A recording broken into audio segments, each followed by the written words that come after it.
যখন অধিনায়ক মিঠু চৌধুরীর বুকে লাল সবুজের পতাকার ভার, তখনই মাঠে নামার সঙ্গে সঙ্গে ফুটে ওঠে দেশের প্রতি অটল মর্যাদা। তার মাটি আর দেশের পতাকা, এটিই তাদের শক্তি।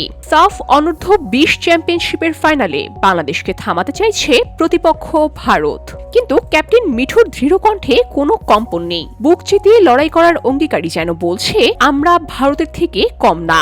ভারত যতই শক্তিশালী হোক, এই প্রত্যয় যেন কোটি বাঙালির হৃদয়ে ভরসা দিচ্ছে।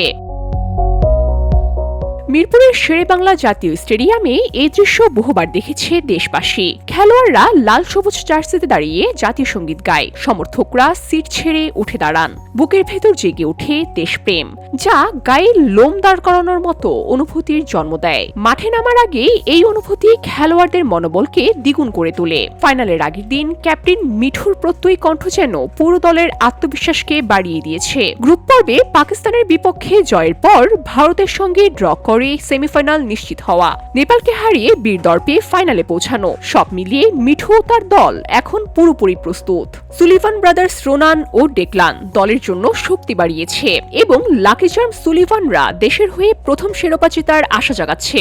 বুকি পতাকা, মনে দেশের জন্য অদম্য তাড়না। ভারতের বিপক্ষে ফাইনালের এই মুহূর্তগুলোকে করে তুলেছে আরও বেশি নাটকীয়, উত্তেজনাপূর্ণ এবং ইতিহাসে রচনার মতো। আজকের ম্যাচ শুধুমাত্র তাই একটি খেলা নয়, এটি কোটি বাঙালির স্বপ্ন, প্রতিশ্রুতি এবং দেশের প্রতি ভালোবাসার লড়াই। মিঠু চৌধুরীর নেতৃত্বে টাইগাররা সেই স্বপ্ন আজ বাস্তবায়নের পথে। VOD Bangla news desk.